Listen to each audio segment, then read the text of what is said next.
Hey guys, welcome to 12 Tone. Today we're celebrating 1,000 subscribers with a Q&A episode. You guys asked some really great questions, and joining me today to help read them is my friend Josh. Hello, ladies and gentlemen. Before we begin, I want to say thank you again for watching. Some of you asked questions that could be entire episodes on their own, which is awesome, but I did have to leave some out because I didn't feel like I could do it justice in the amount of time I could give it here.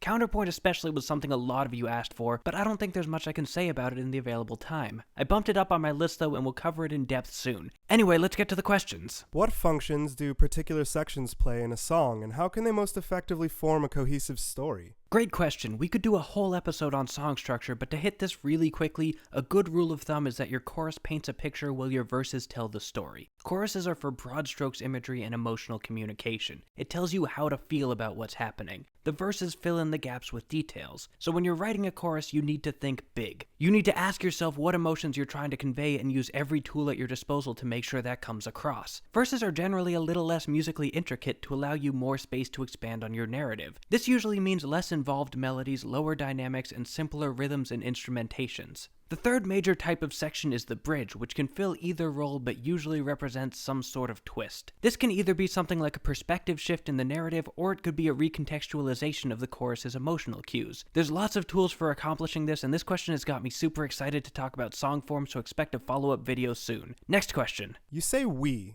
Who other than you is involved, and to what extent? Most of the work is done by me, Corey. I wear a lot of hats on this project. Right now, the only other person working on every episode is my brother Jareth, our director, but plenty of people have been really important along the way. If you've watched our older videos, you're probably familiar with our previous animator Emmanuel, and though you may not know it, you've heard the work of our previous audio engineer Milo. We've also worked with a couple other videographers, Jake and Andrew, as well as Michael, who helped me edit some of the early videos. My friend Morgan guest animated an episode for us, and Josh, in addition to reading the questions here, has helped us out as a script consultant. He's the one who suggested the gummy bears. Thanks, Josh. No problem.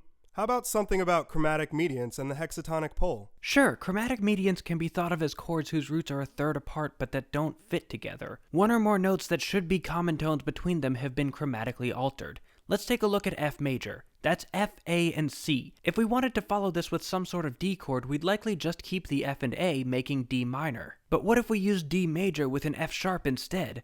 There's no normal scale that contains both of those chords because they use two different types of F. This weakens your sense of tonality and modality, but it can sound pretty cool. You can do the same thing with minor chords too, like the G minor to E flat minor at the start of the Imperial March. I'd play you that example, but I don't want to get into a copyright battle with Disney, so here's a link instead. Hexatonic poles are a little more complicated. They're a major and a minor triad arranged in such a way that each note in one chord is a half step away from a chord tone in the other. That sounds a little daunting, so let's look at an example. Here's E major with E, G sharp, and B. If we move the E down a half step, it becomes E flat. If we move the G sharp down a half step, it becomes G natural. And if we move the B up a half step, it becomes C. Put those three together and you get yourself C minor, E major's hexatonic pole. This is often talked about with chromatic mediants because in practice the roots of these two chords will always be a major third apart. These give you a really uncanny, alien, eerie sound because they really dramatically have nothing to do with each other. They're very hard to analyze functionally and they leave the listener confused and on edge, so if you're trying to creep people out, they do an incredible job. Next! Could you go over minimalist composition techniques? Minimalism as a style is pretty much what it sounds like. It asks the question, how simple can music be and still be music? Minimalism is built on repetition, consonant chords with only vague tonality, and short or completely absent melodies. This was often accompanied by experimentation in parts of the form that we generally take for granted, exploring what music could be. For example, Steve Reich's pendulum music replaced traditional instruments with microphones swinging over speakers to create feedback, and Terry Riley's In C challenged the very idea of what a score was. Probably the most famous minimalist piece is John Cage's 433, although historically speaking it predates official minimalism. That said, it does an excellent job exemplifying some of the underlying philosophies, and many minimalist composers cite Cage as a major influence. People often say that 433 is 4 minutes and 33 seconds of silence, but this isn't correct. In fact, it's 4 minutes and 33 seconds of the ambient sound of the concert hall elevated to the status of music by the mere presence of a performer. It's the person 3 rows behind you clearing their throat. It's your neighbor shifting in their seat. It's the fly buzzing in the rafters. But music is more than just sound. It's about creating a feeling, and 433 does that too. What feeling you experience depends on your personality and your surroundings. It could make you uncomfortable and anxious, or it could deliver a sense of peace and tranquility, all without playing a single note.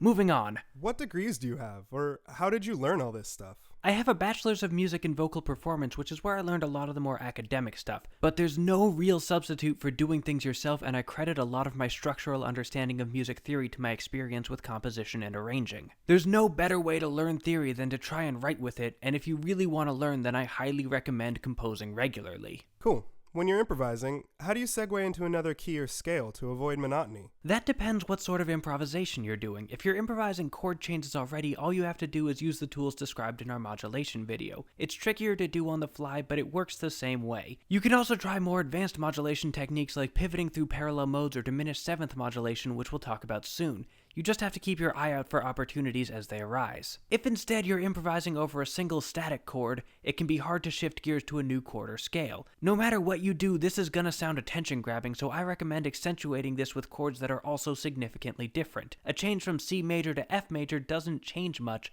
whereas moving to D major calls more attention to itself and, to my ear at least, fits better. This is also a great place to utilize chromatic medians, as they have enough commonality to give you some transitional threads, but they're different enough to open up lots of new, unique possibilities. You can also do what I do when I get bored of a chord, which is start playing random new ones until you find one that works.